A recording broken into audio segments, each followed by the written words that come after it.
Hello students, आज हम BA भाग प्रथम वर्ष के द्वितीय प्रश्न पत्र के अंतर्गत अपना अगला अध्याय पुरुषार्थ के बारे में जानेंगे। हमने अपनी कल की क्लास में पुरुषार्थ का अर्थ और उसके दो प्रकारों के बारे में जाना था। जैसा कि हमने जाना कि पुरुषार्थ 4 प्रकार के होते हैं: धर्म, अर्थ, काम और मोक्ष। अभी तक हमने धर्म और अर्थ के प्रकार समझे थे। अब हम काम और मोक्ष के बारे में जानेंगे। तो हम अपने पुरुषार्थ के तीसरे प्रकार काम के बारे में सबसे पहले चर्चा करेंगे। हिंदू विचारधारा के अनुसार काम को पुरुषार्थों के अंतर्गत महत्वपूर्ण स्थान दिया गया है। काम शब्द को सांसारिक जीवन के आधार के रूप में स्वीकार किया जाता है। यह व्यक्ति की सहज कामनाओं व वासनाओं का घोतक है। इसी से यह निम्नतम कोटि का पुरुषार्थ माना जाता है। काम के 2 पक्ष हैं, एक व्यापक, दूसरा संकुचित। व्यापक रूप में काम का अर्थ उन सभी इच्छाओं की संतुष्टि से है जो इंद्रिय परक है अथवा मानव के सौंदर्यात्मक अथवा भावुक पक्ष को व्यक्त करती है। संकुचित रूप में काम व्यक्ति के यौन संबंधों को व्यक्त करता है, अर्थात एक पक्ष कामना से संबंधित है तो दूसरा वासना से संबंधित है और दोनों ही पक्ष मानव जीवन की सहज प्रवृत्तियां हैं। इस प्रकार काम व्यक्ति की कामनाओं, इच्छाओं की पूर्ति करके उसको मानसिक संतुष्टि प्रदान करता है, जिससे संतुलित व्यक्तित्व उभर कर आता है।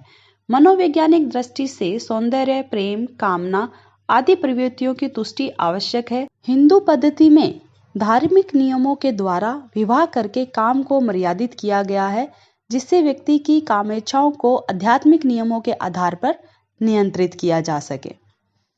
काम का महत्व इस अर्थ में भी है कि यौन संबंधों, इच्छाओं की तृप्ति के माध्यम से परिवार की स्थापना कर संतानोत्पत्ति की जाती है और पितृ ऋण से मुक्ति मिलती है। संतानोत्पत्ति के कारण ही व्यक्ति अमरत्व को प्राप्त करता है और इससे समाज की निरंतरता बनी रहती है। काम का धार्मिक दृष्टि से भी महत्व है। व्यक्ति काम इच्छाओं की तृप्ति से वैराग्य की ओर बढ़ता है और मोक्ष की प्राप्ति के लिए प्रयत्नशील रहता है। पुरुषार्थों के प्रकारों के अंतर्गत इसका अगला प्रकार है मोक्ष। मोक्ष को जीवन का अंतिम लक्ष्य माना गया है, जिसके लिए प्रथम तीनों पुरुषार्थ किए जाते हैं। कापड़िया के अनुसार मोक्ष को मानव जीवन के चरम उद्देश्य एवं मानव की आंतरिक आध्यात्मिक अनुभूति के प्रतीक के रूप में माना जा सकता है। मोक्ष को हिंदू विचारधारा में भिन्न भिन्न रूपों में स्पष्ट किया गया है। सांख्य दर्शन के अनुसार मनुष्य किसी भी कार्य का कर्ता नहीं है। जो कुछ है सब प्रकृति द्वारा किया जाता है। उसकी बुद्धि और मन भी प्रकृति के द्वारा ही कार्य करते हैं। व्यक्ति को जब सात्विक ज्ञान की प्राप्ति हो जाती है तब उस पर पड़ा हुआ माया का पर्दा हट जाता है और वह स्वयं को माया से भिन्न समझने लगता है। ऐसी स्थिति में प्रकृति अथवा माया व्यक्ति को प्रभावित नहीं कर पाती। तब वह व्यक्ति कैवल्य की स्थिति को प्राप्त कर लेता है। कैवल्य से तात्पर्य बंधनों से मुक्ति है। यह मनुष्य की स्वाभाविक स्थिति है, इसी को मोक्ष कहा जाता है। गीता के अनुसार जिन व्यक्तियों ने यह जान लिया है कि सभी स्थानों में एक ही परमेश्वर है तथा आत्म संयम के द्वारा सभी प्राणियों के हित की साधना करते हैं, अर्थात जिनकी द्वंद्व बुद्धि समाप्त हो गई है, उनको प्राप्त होने वाले निर्वाण का नाम ही मोक्ष है। अभी तक हमने पुरुषार्थ के प्रकारों को समझा। अब हम जानेंगे पुरुषार्थ का समाजशास्त्रीय महत्व क्या है। भारतीय जीवन में चारों पुरुषार्थ एक दूसरे से भिन्न हैं, लेकिन अपनी संतुलित अवस्था में धर्म, अर्थ, काम और मोक्ष चारों आदर्श जीवन के प्रतीक हैं, क्योंकि सभी पुरुषार्थ अपने अपने क्षेत्र में व्यक्ति के विकास के लिए कार्य करते हुए परस्पर संबंधित हैं। पुरुषार्थ मानव जीवन के अधिकारों एवं कर्तव्यों को स्पष्ट करते हैं और व्यक्ति को त्यागमय भोग का जीवन व्यतीत करने की प्रेरणा देते हैं। चारों पुरुषार्थों का समाजशास्त्र की दृष्टि से क्या महत्व है, इसको हम अब जानेंगे। तो सबसे पहले हम धर्म की बात करेंगे। जैसा कि पहले भी स्पष्ट किया गया है कि मोक्ष एक लक्ष्य है और धर्म, अर्थ, काम तीनों पुरुषार्थ है जिनके माध्यम से मोक्ष को प्राप्त किया जा सकता है। धर्म को काम और अर्थ से श्रेष्ठ बताया गया है। धर्म यह निर्देशित करता है कि काम और अर्थ को किस प्रकार संयमित, नियमित एवं सीमित करके उच्चतम आदर्श जीवन की प्राप्ति की जा सकती है। काम और अर्थ जीवन के लक्ष्य व साध्य नहीं है, अपितु ये साधन मात्र हैं। उनका उचित मात्रा में उपभोग किया जाए, इस पर पुरुषार्थ में विशेष आग्रह है। धर्म वह आदर्श है जो व्यक्ति को अपने कर्तव्यों के पालन करने तथा उचित मार्ग अपनाने पर जोर देता है। सामाजिक दृष्टि से धर्म का महत्व इसी रूप में है कि वह जन कल्याण व आदर्श का मार्ग प्रशस्त करता है।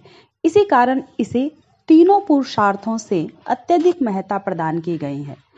अब हम बात करेंगे अर्थ की। अर्थ का पुरुषार्थों में द्वितीय स्थान है। अर्थ का महत्व अनेक रूपों में स्पष्ट है। व्यक्ति अपने धर्म का निर्वाह बिना अर्थ यानी कि धन के नहीं कर सकता। यज्ञों की पूर्ति के लिए, धार्मिक दायित्वों के लिए, पारिवारिक कर्तव्यों की पूर्ति के लिए अर्थ की अतीव आवश्यकता होती है। निर्धन व्यक्ति अपना स्वयं का भी भरण पोषण नहीं कर पाता, अतः व्यक्ति का अर्थोपार्जन करना आवश्यक है। अर्थ का समाजशास्त्रीय दृष्टि से महत्व इस रूप में भी है कि इसके अभाव में व्यक्तिक, पारिवारिक, सामाजिक व धार्मिक दायित्वों की पूर्ति नहीं की जा सकती। अर्थ के महत्व को जहां स्पष्ट किया गया है, वहीं यह भी कहा गया है कि अर्थोपार्जन यानी कि उचित तरीके से ही धन कमाना चाहिए, तभी व्यक्ति समाज में प्रतिष्ठा प्राप्त कर सकता है। इस प्रकार अर्थ समाजशास्त्रीय दृष्टि में आवश्यक है। अब हम बात करेंगे काम के समाजशास्त्रीय महत्व की। पुरुषार्थों में काम को भी महत्वपूर्ण साधन माना गया है। काम व्यक्ति की यौन कामनाओं की संपूर्ति करता है, व्यक्ति को मानसिक तनावों से मुक्ति दिलाता है, संतानोत्पत्ति कर उससे वंश परंपरा चलती है। ये परंपरा पीढ़ी दर पीढ़ी चलती है, जिससे समाज की संरचना होती है। इस प्रकार काम गृहस्थाश्रम धर्म के निर्वाह के लिए आवश्यक है। साथ ही पितृ ऋण से मुक्ति भी इसी माध्यम से मिलती है। अब हम अगले पुरुषार्थ मोक्ष के समाजशास्त्रीय महत्व के बारे में जानेंगे। मोक्ष का समाजशास्त्रीय दृष्टि से अत्यधिक महत्व है। यह जीवन का अंतिम लक्ष्य है और धर्म और काम इसकी पूर्ति के साधन हैं। मोक्ष का लक्ष्य इस तथ्य को स्पष्ट करता है कि केवल अर्थ और काम के द्वारा वास्तविक शांति प्राप्त नहीं हो सकती, क्योंकि इनके उपभोग के उपरांत भी व्यक्ति को निराशा, दुख, चिंता, आपत्तियों आदि का सामना करना पड़ता है। मोक्ष व्यक्ति को नैराश्य और सांसारिक दुखों से बचाता है। इस प्रकार मोक्ष सांसारिक एवं पारलौकिक जीवन का समन्वय है। मोक्ष की धारणा ने ही भारतीय समाज को बड़ी बड़ी विपत्तियों से सुरक्षित किया है, व्यक्तियों को अपने कर्तव्य निर्वाह की प्रेरणा दी है, जिससे व्यक्ति अपने दायित्वों के प्रति उदासीन नहीं होता है। तो स्टूडेंट्स, इस प्रकार हमने पुरुषार्थों के समाजशास्त्रीय महत्व को जाना। अंत में यह कहा जा सकता है कि चारों पुरुषार्थ परस्पर संबंधित है और कोई एक पुरुषार्थ दूसरे की तुलना में कम या अधिक महत्वपूर्ण नहीं कहा जा सकता। प्रभु ने पुरुषार्थ को भारतीय सामाजिक जीवन का एक मनोवैज्ञानिक तथा नैतिक आधार कहा है, जिसके माध्यम से व्यक्ति मानसिक संतुष्टि प्राप्त करके उच्चतर जीवन का आदर्श प्राप्त करने का प्रयत्न करता है।